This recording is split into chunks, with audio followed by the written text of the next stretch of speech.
Elizabeth Kubler-Ross was born as one of a group of triplet sisters in Zurich in 1926. Like many of her generation, World War II highly influenced her and her thinking. She was a doctor, and in 1945 she began helping those who had been affected by the war. She spent some time examining the concentration camp Majdanek and witnessed that many of the prisoners faced their impending deaths by carving on the walls, many of them carving butterflies. This inspired her to look at death and dying in a new way. The five stages of grief are so ingrained in the public mind that it is difficult to imagine thinking about death and dying without them. However, Kubler-Ross's ideas were quite revolutionary in 1969 when she first published on death and dying. In fact, shortly before her death in 2004, Time magazine named her one of the century's greatest minds in their list of great scientific thinkers. The essay on the fear of death is the opening chapter to her pivotal first book on death and dying. Kubler-Ross asked the readers at the end of the story, are we becoming less human or more human? What do you think she means by this? Kubler-Ross means that death is becoming more normalized and is not respected as much as it should be.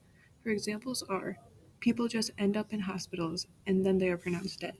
When people are expected to die, they are treated less and less like humans. Also, the author is asking if we are improving or going backwards with the way we are handling life as a whole, including death. Are we going backwards? Are we normalizing in a way that makes sense, or are we normalizing in a way that is good enough for each individual person, and not as a whole? But other people have different opinions on this question.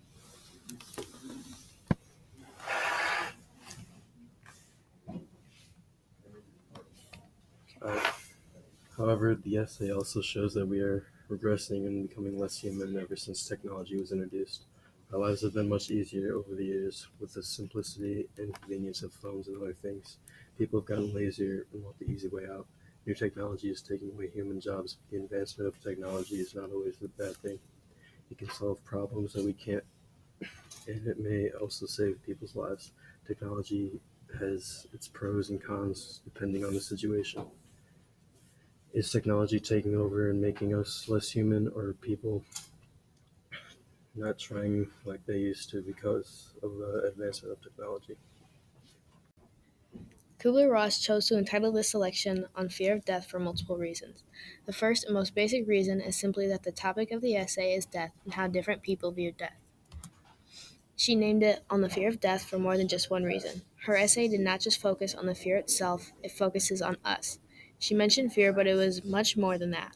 It is also the glorification and stigma surrounding death in our society. She also talks about how we as a society tend to shield or sugarcoat death. The author talks about how the changing of lifestyles and decades have influenced the way children and adults view the ways of death and grieving. She does this by choosing to include examples to show how different cultures and time periods have and do view death. A third reason was that Kubler-Ross entitled this essay On Fear of Death because it talks about dying the old-fashioned way. Nowadays, people are dying with technology around them and not the people that they love. That is even more evident with the rise of COVID and not being able to have family present around them. The last reason was that Kubler-Ross entitled this selection On Fear of Death because the text goes through experiences of death, how perspectives are changed about the topic of death, and many other death-involved subjects.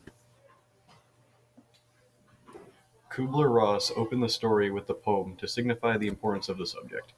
The poem talked about finding strength and not letting weakness get the better of the reader. Kubler-Ross also opened her story with this poem to lighten the mood of the reader and to make sure that the heavy subject of death doesn't block the view that is being portrayed in the story.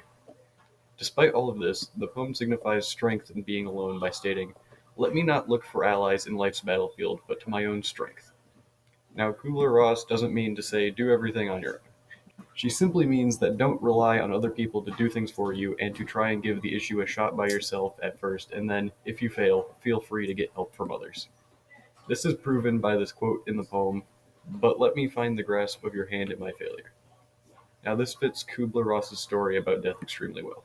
Death is something that many people mainly experience on their own. However, when people realize they are struggling and cannot deal with the harmful effects death has, they can lean on each other to get better. The important part of this is they face it alone in the beginning. They don't rely on others to fix their problems until they know they cannot do it alone. The poem also explains why one might refuse any help with problems when they first begin out of fear that they might be looked at as a coward. This is also supported in the poem given that it states, "Grant me that I may not be a coward."